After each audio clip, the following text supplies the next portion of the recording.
Vice Chair, Pete Aguilar. Thank you, Mr. Chairman.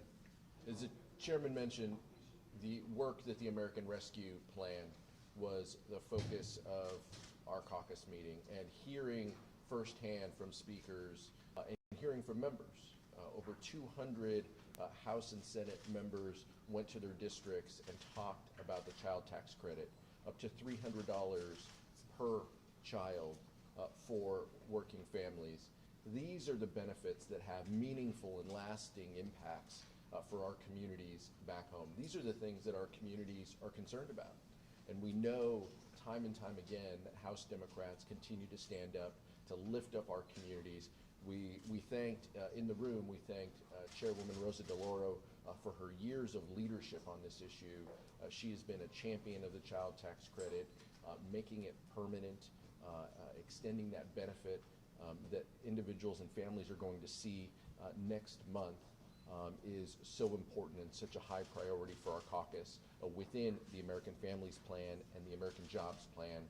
We're going to continue to talk about these. The 320 million vaccines in arms, rising wages, those are the priorities in our communities. Those are the things that we keep hearing time and time again back home. And we're going to continue to build on that success.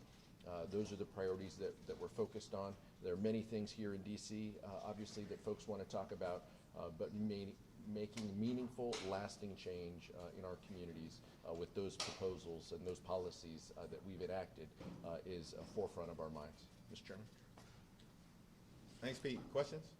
Congressman?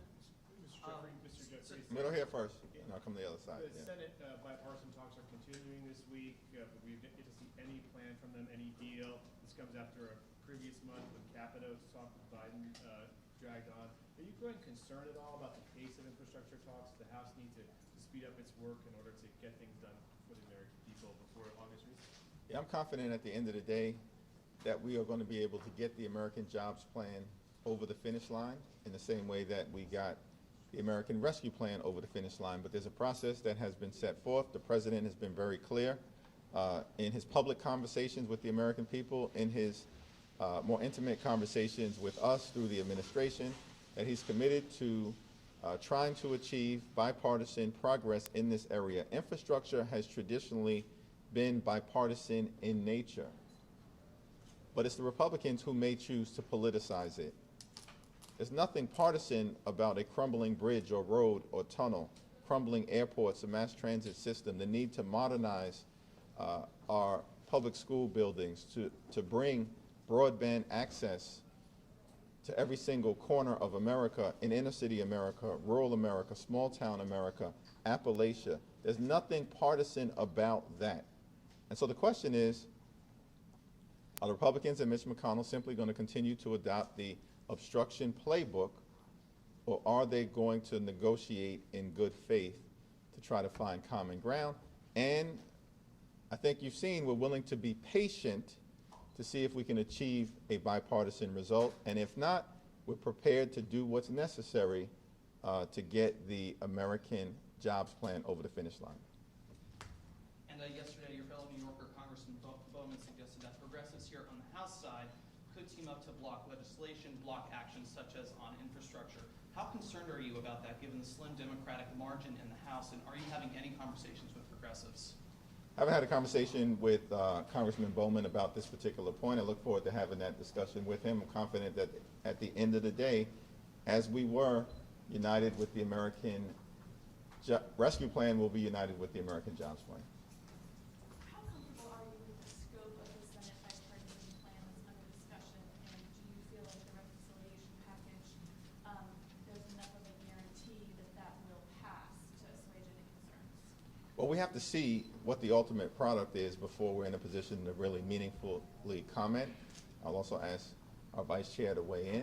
I think the House Democratic Caucus, the Speaker, and others have been clear that we believe a meaningful investment in the caring economy, in long-term care, in home care, in child care, in caring for our seniors, in health care, is important for the American people emerging from a deadly pandemic, where the President has been very clear that we cannot go back to pre-pandemic normal, because pre-pandemic normal was a problem for so many everyday Americans, which is why investing in the caring economy is going to be an incredibly important part of what we attempt to accomplish and will accomplish for the people this year.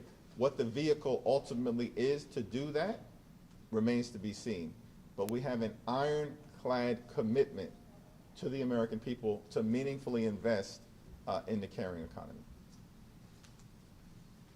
The Senate is going to take whatever process that they want to take. That's not going to deter us from that commitment that the chairman mentioned. So we're going to focus, and I want to give credit. Next week we're going to have Chairman DeFazio's Invest in America Act on the floor. This was a bill that passed in a bipartisan way out of committee, reducing emissions, reducing traffic, creating hundreds of thousands of jobs. That is the infrastructure focus that our committees continue to work within regular order. Like the chairman said, if there are other vehicles to achieve change in a lasting way, we're going to do that. And so we'll let those conversations play out, but that's not going to stop us from continuing to advance our objectives to create jobs and to help our economies. Thanks, sir. I wanted to ask about the House Judiciary markup today on big tech. I know that you've proposed bills there. So some people are saying that these are the wrong kinds of antitrust reforms. Can you just respond to that? Well, the deck has been stacked for far too long, in the opinion of many of us, against everyday Americans and in favor of some of these gigantic companies that have intensified their concentration of market power, perhaps to the detriment of the American people, of a competitive marketplace, and to the detriment of the public good. But a markup is in place for purposes of being able to have a debate on behalf of the American people, in front of the American people, and I expect that it will be a spirited debate. I expect that all of these bills will pass with bipartisan support. A particular piece of legislation that I'm carrying would simply change the burden requirements, which currently falls on the Federal Trade Commission, to demonstrate that when there is a proposed tech merger, that merger would have an anti-competitive impact. The burden basically falls on the American people through the FTC to prove that something shouldn't happen. That burden is misplaced in the view of many of us. The burden should actually fall on these companies that have an enormous amount of power, wealth, and market concentration to demonstrate that the proposed acquisition should happen and would not undermine the competitive marketplace. That seems to me to be a common sense approach, and it also happens to have bipartisan support. Give us the timeline. What do you think? When should we expect to see some sort of congealing between the House and the Senate on an infrastructure bill? Because we're at this for a couple months now. We're headed to a fall, the government funding, debt ceiling. When should we expect to see that? Well, there's a conversation, I think as everyone knows, that's going to take place this afternoon between high-level members of the administration, Speaker Pelosi and Leader Schumer. I'd expect that we'll get some more clarity coming out of that meeting as to when this is all going to come together. Mr. Chair, Who? everything since that were put in place, Congress put in place since pandemic, the length of votes, the mask mandates, all of it has sort of come back and reverted back to pre-pandemic times. Speaker's lobby opened yesterday. The only thing that's left that's a remainder of pandemic is proxy voting. Are your members open to, when this covered period ends at the end of next week, to coming back to voting in person? Or is there a push from your members to keep proxy voting going? Yeah, I haven't had a lot of discussion with members, and I'll yield to Pete as well on this particular question. I think all along we've been guided by the public health professionals, by the Capitol physician, in terms of what the recommendations are as it relates to the concentration of members or the ability to travel and travel safely, which is what yielded the need to engage in proxy voting in the first instance.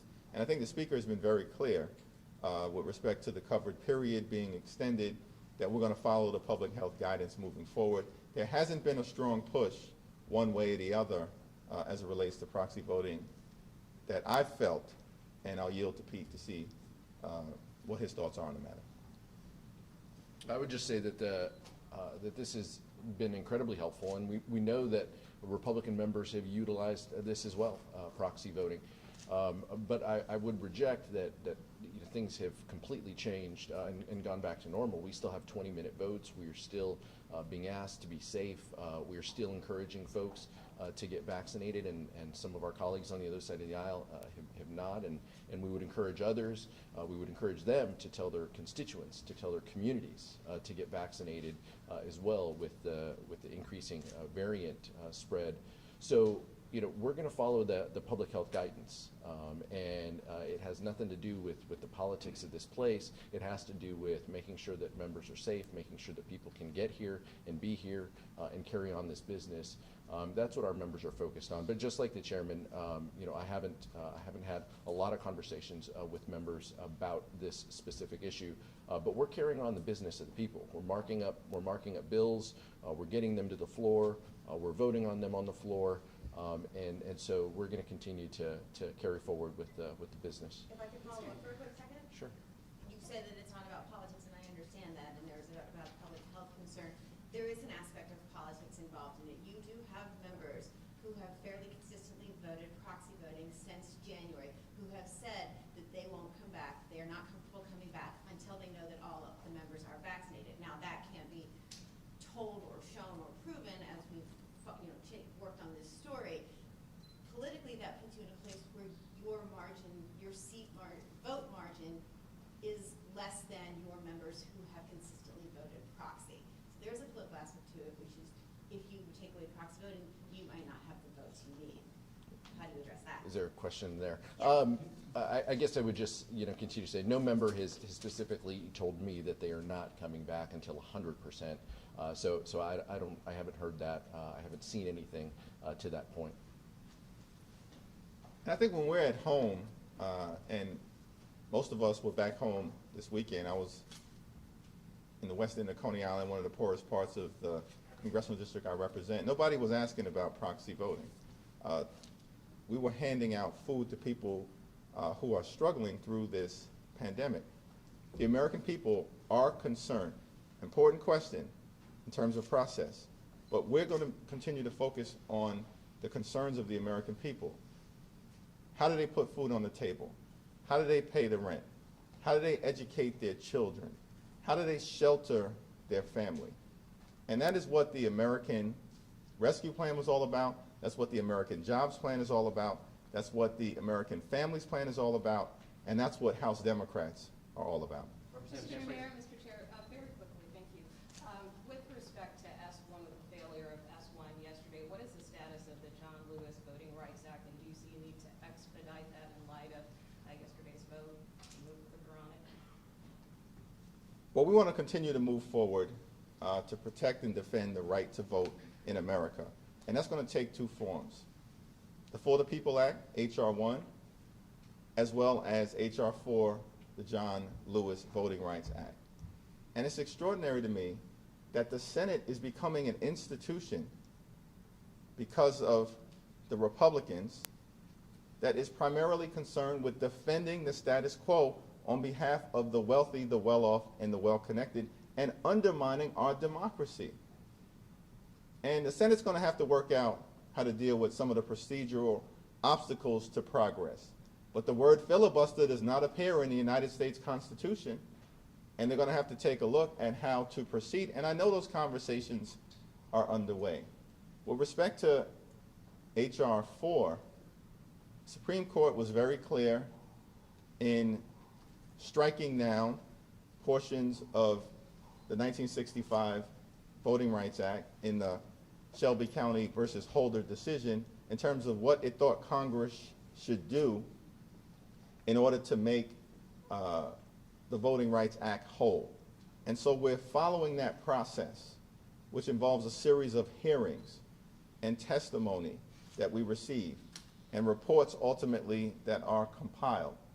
That process will be underway over the next few months, and I expect that at some point in the fall, we'll pass H.R. 4, send it over to the Senate, and hopefully the Senate, my colleagues on the other side of the aisle, can get their act together in terms of defending and protecting the right to vote, which is fundamental to our democracy. And voter suppression for the Republicans is a way of life. It's a strategy. They are worshiping at the altar of voter suppression. That's a disgrace. And we're going to have to do something about it, and we will. To follow that question, Senate Democrats signaled yesterday that they were willing to make some pretty substantial changes to the bill, including a big change that Joe Manchin wants on voter ID, accepting voter ID, but with a lot more flexibility. And I'm wondering what you think about that particular change. I don't want to comment on any particular change until we are able to view any revised bill in its entirety. I do know that Joe Manchin has had some very productive conversations with civil rights groups and leaders like Stacey Abrams, and I believe that there is common ground to be found. The Senate Democrats are united in protecting the right to vote. 50 of them voted to advance the For the People Act yesterday. 50 Republicans voted to suppress the ability of the American people to participate in government of the people, by the people, and for the people. Thank you.